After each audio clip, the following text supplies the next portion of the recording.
A1 ప్రేక్షకులకి నమస్కారం. ఆహా ఏమి రుచి కార్యక్రమానికి స్వాగతం సుస్వాగతం.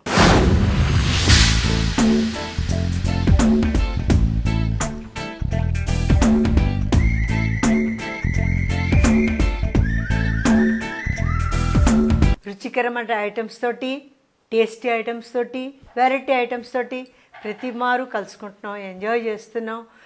మేము చక్కగా ఎంజాయ్ చేయాలనే ఉద్దేశంతో వెరైటీ ఆఫ్ ఐటమ్స్ ఇంట్రడ్యూస్ చేస్తున్నాం.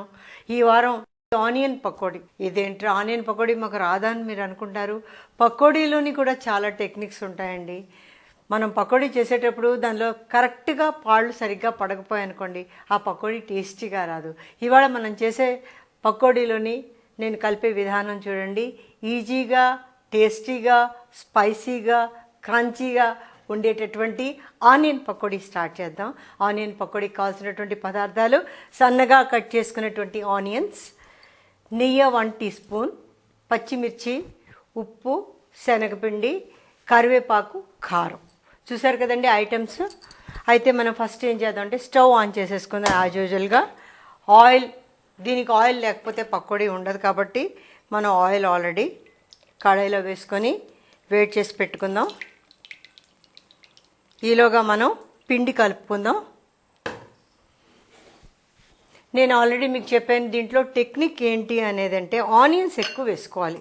పకోడీ చేసేటప్పుడు మనం ఆనియన్స్ దగ్గర మనం తక్కువగా ఆనియన్ వేయడం, శనగపిండి ఎక్కువ వేయడం అలా కాకుండా ఆనియన్స్ బాగా వేసుకొని దాంట్లో పచ్చిమిర్చి కూడా మనం వేసుకోవాలి. పిల్లలు తినాలి అనుకుంటే మీరు పచ్చిమిర్చి కొంచెం అవాయిడ్ చేసుకోండి. ఇలా చక్కగా స్లైసెస్ కట్ చేసేసుకోండి. పచ్చిమిర్చి, కరివేపాకు, కావాలంటే జీలకర్ర కూడా వేసుకుంటారు కొంతమంది. వీటి వల్ల ఏంటంటే చక్కటి టేస్ట్ చాలా బాగుంటుంది. నెక్స్ట్ ఏంటంటే ఉప్పు నేను చేతితో వేస్తాను. మనకి ఎక్కువ మళ్ళీ ఉప్పుగా అయిపోతే కూడా టేస్ట్ బాగుండదు. కావాల్సి అంటే ఆ ఉల్లిపాయ యొక్క స్వీట్నెస్ పోగొట్టకుండా మనం ఎక్కువ ఉప్పు వేయకూడదు. తర్వాత నెక్స్ట్ కారం ఐటమ్స్ వేసాం కదా. నెక్స్ట్ ఏంటంటే దీనికి మనం నెయ్యి వేసి కలుపుతున్నాం.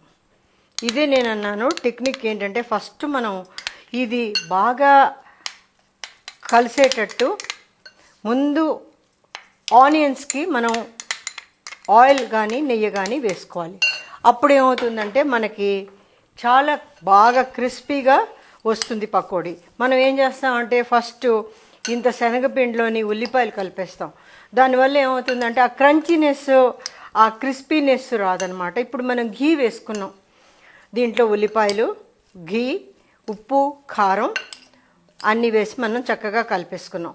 ఇలాగ బాగా ఫస్ట్ కలిపేసుకోవాలి. కలుపుకున్నాక దీంట్లో కూడా మీరు 1 teaspoon of hot oil మళ్ళీ కూడా వేస్తున్నాం. ఇప్పుడు చూడండి, మనకి హోటల్లో తినేటటువంటి పకోడీలు చాలా టేస్టీగా క్రంచీగా అనిపిస్తాయి. అదే మన ఇంట్లో చేసుకునే పకోడీలు మెత్తగా ఉంటాయి. కారణం ఏంటంటే మనం వాటిలో ఫస్ట్ మనం ఆయిల్, ఘీ యాడ్ చేయం. ఫస్ట్ ఆనియన్స్కి ఇలాగ చక్కగా దీంట్లోని గ్లేజ్ ఎలా కనిపిస్తుందో చూడండి. చాలా చక్కగా ఆ ఆయిల్ యొక్క ఇది కలర్ చక్కగా నూనె కనిపిస్తున్నట్టు. వేడి నూనె, ఇంకా ఎక్కువగా వేడి ఎక్కలేదనుకోండి, వేడి నూనె కూడా వేసేసాం. ఇప్పుడు నెక్స్ట్ స్టెప్ ఏంటంటే మనం శనగపిండి వేస్తున్నాం. అలాని శనగపిండి మనం ఎక్కువ వేయట్లేదు, చాలా వాటర్ కూడా చాలా తక్కువ వేస్తున్నాం. దీంట్లో బేసిక్గా మీకు ఏంటంటే ఓన్లీ ఆనియన్సే మీకు కనిపిస్తాయి. అందుకే మనకి బయట ఆనియన్ పకోడీ మనం షాపుల్లో తింటాం, చాలా టేస్టీగా అనిపిస్తాయి. మన ఇంట్లో చేసేటప్పుడు ఏంటంటే దీంట్లో మనం ఫస్ట్ ఇంత వాటర్ పోసేస్తాం. వాటర్ పోయగానే దాని యొక్క టేస్ట్ పాడైపోతుంది. అలా టేస్ట్ పాడవకుండా ఫస్ట్ ఆనియన్లోని కొంచెం నెయ్యి, హాట్ ఆయిల్ అన్నీ వేసి కలిపేసేసుకున్నాం. నెక్స్ట్ స్టెప్ ఏంటంటే ఉప్పు, కారం, పచ్చిమిర్చి, కరివేపాకు వేసుకున్నాం. ఇదంతా ఇలాగా ఇంకా నీళ్లు వేయట్లేదు నేను. ఈ ఉన్న మాయిశ్చరే మనకు సరిపోతుంది. ఇంకా మీకు తడిగా అనిపిస్తే ఇంకా కొంచెం శనగపిండి మనం వేసుకోవచ్చు.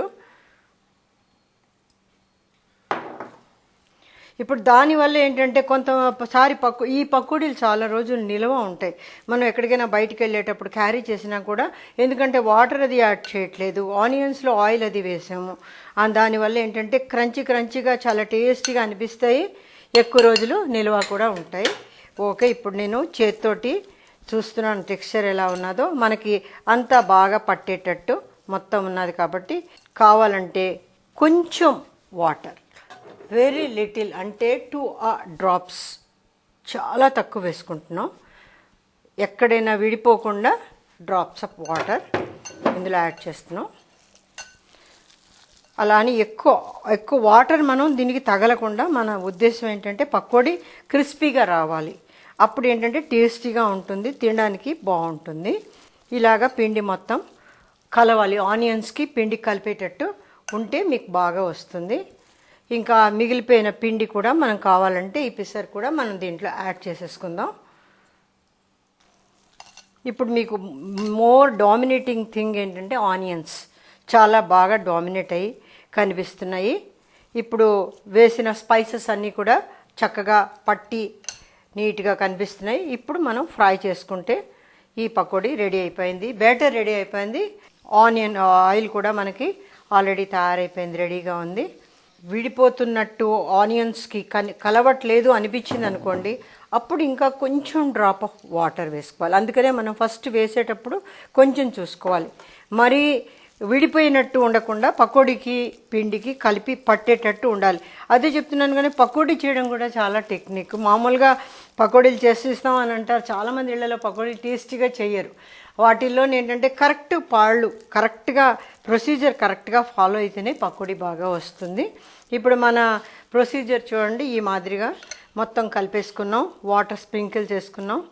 ఇప్పుడు మెల్లిగా స్టార్ట్ చేద్దాం. మన స్టవ్ హీట్ ఎక్కించుకోవచ్చు.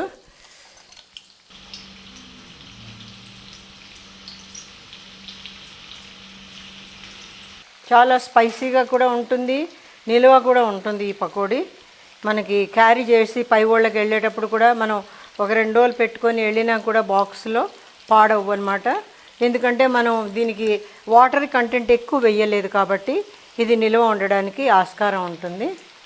ఓకే, ఇప్పుడు ఫ్రై అయిందాక కాసేపు దీన్ని వదిలేసి గోల్డెన్ బ్రౌన్ అయ్యేటప్పటికి దీన్ని మనం తీసి సర్వ్ చేసుకోవచ్చు. చూస్తున్నారు కదండి, చక్కగా గోల్డెన్ బ్రౌన్లో ఫ్రై అవ్వాలి, హై ఫ్లేమ్లో పెట్టుకోవాలి. అలాగా హీట్ తగ్గిందంటే కూడా పకోడీ పాడైపోతుంది. అదే మనం ఎంతో ఈజీ అనుకుంటాం, ఒకసారి ఇడ్లీ చాలా ఈజీగా అనుకుంటాం, ఆ ఇడ్లీలకు సరిగ్గా రావు. అన్నం కూడా మనం అనుకుంటాం, అన్నం కూడా చేయడం కూడా చాలా ఇంపార్టెంట్ టెక్నిక్. చిన్న చిన్న బేసిక్ థింగ్స్ మనం కరెక్ట్గా చేస్తే చాలా బాగుంటుంది. ఇలా పప్పు అన్నం చేసుకున్నప్పుడు కూడా దానికి కరెక్ట్గా ఆ పప్పు మెత్తగా ఉడకాలి, అనపాలి, దానిలో ఉప్పు పసుపు వేసి చాలా గట్టిగా పెడితేనే ముద్దపప్పు బాగుంటుంది. మనకుంటే పప్పు అన్నమే కదా అనుకుంటాం. అలాగా ఏ ఐటెంనైనా దాని ప్రత్యేకత ఏంటంటే చేసే విధానం బట్టి. దీనికి చూడండి ఎంతో చక్కగా ఈ గోల్డెన్ కలర్లో ఆ క్రంచీగా టేస్ట్ బాగా వస్తుంది. మనం ఇలాగా తయారైపోయినటువంటి పకోడీలు ఈ కలర్ వచ్చిందాకా మనం మాత్రం ఉంచుకోవాలి, లైట్ కలర్లో మాత్రం తీయకూడదు, అప్పుడే టేస్ట్ బాగుంటుంది. కూడా బాగా కాలి మనం తీసే ముందర కొంచెం తగ్గించుకుందాం. అందుకే చూడండి టైం కూడా ఎక్కువ పడుతుంది, మనకి తొందరగా వేగిపోవట్లేదు. ఆ ఉల్లిపాయలు అన్నీ మనకి వేగాలి కదా, అవన్నీ వేగిన దాకా మనకి కొంచెం టైం కూడా పడుతుంది. ఇలాగా ఆయిల్ అంతా మనం చక్కగా తీసేసుకొని నెక్స్ట్ సర్వింగ్ చేసుకున్నాం అనుకోండి, బాగుంటుంది. ఈజీ, స్పైసీ, క్రంచీగా, టేస్టీగా, వింటర్ సీజన్, రైనీ సీజన్కి టెంప్టింగ్గా ఉండేటటువంటి పకోడీస్ తయారైపోయి, ఇందులో ఉన్నటువంటి ఆయిల్ పడిపోకుండా చక్కగా మొత్తం తీసి పేపర్ నాప్కిన్ మీద ఇలా మనం వేసుకున్నాం అనుకోండి, ఇవి బాగుంటాయి. ఇప్పుడు మీకు చూస్తే దీని అపీరెన్స్ బట్టి మీరు చెప్పగలుగుతారు ఇది నిజంగా టేస్టీగా ఉంటుందని. ఒక్కొక్కసారి అంటారు తిని రుచి చెప్పక్కర్లేదట, చూపులకే టేస్టీ కనిపిస్తుందట టేస్ట్. అలాగా ఐటెంలోని టేస్ట్ మనకి చూడ్డానికి తెలిసిపోతుంది బాగుంది అని. ఇలాగా పకోడీలన్నీను ఆనియన్ పీసెస్ తోటి చక్కగా వేసుకున్నాం అనుకోండి, రెడీ అయిపోతాయి తినడానికి. దీన్ని చక్కటి హాట్ టీ, కాఫీ తోటి సర్వ్ చేశారనుకోండి, ఈవినింగ్ స్నాక్. ఆర్ చక్కగా చలికాలం, వర్షాకాలం పకోడీలు అనగానే చాలామందికి రైనీ సీజన్ గుర్తొస్తుంది. రైనీ సీజన్ రాగానే పకోడీలు వేసుకుంటామని అనుకుంటారు. అందుకని వర్షాకాలానికి చక్కగా తినేటటువంటి చక్కటి ఐటెం పకోడీ. ఇది ఇవాళ రేపు చేసుకునేటటువంటి కొత్త ఐటెం కాదు. ఇది పూర్వకాలం నుంచి చాలామంది పకోడీలు తయారు చేసుకుంటున్నారు. కొత్తదనం అని గొప్పతనం అని ఏం కాదు, ఓన్లీ మనం ఉపయోగించే టెక్నిక్ వల్ల ఇది టేస్టీగా క్రంచీగా కనిపిస్తుంది. ఇలాగా మనం ఎన్నైనా పకోడీలు తయారు చేసుకోవచ్చు. పచ్చిమిర్చి కూడా చక్కగా ఫ్రై చేసి పెట్టుకున్నాం. ఇక్కడ యూజువల్గా సమోసాస్లోని ఇలాగా స్పైసీ ఐటమ్స్లోని ఈ మిర్చి కూడా ఇలా ఫ్రై చేసి పెట్టుకుంటే టేస్టీగా ఉంటుంది. చాలామంది మిరపకాయలు కూడా ఇష్టంగా కూడా తింటారు. తర్వాత కరివేపాకు మనం చక్కగా ఫ్రై చేసి దీని మీద స్ప్రింకిల్ చేసుకుంటున్నాం. ఇది కూడా చక్కగా ఉంటుంది తినడానికి. ఈనాడు మనం చేసేటటువంటి చక్కటి ఆనియన్ పకోడీ చాలా టెంప్టింగ్గా ఉంది, నాకు తినాలనిపిస్తుంది. మీరు కూడా ట్రై చేయండి. ఎంతో టేస్టీగా స్పైసీగా క్రంచీగా ఉండేటటువంటి పకోడీస్ రెడీగా ఉన్నాయి.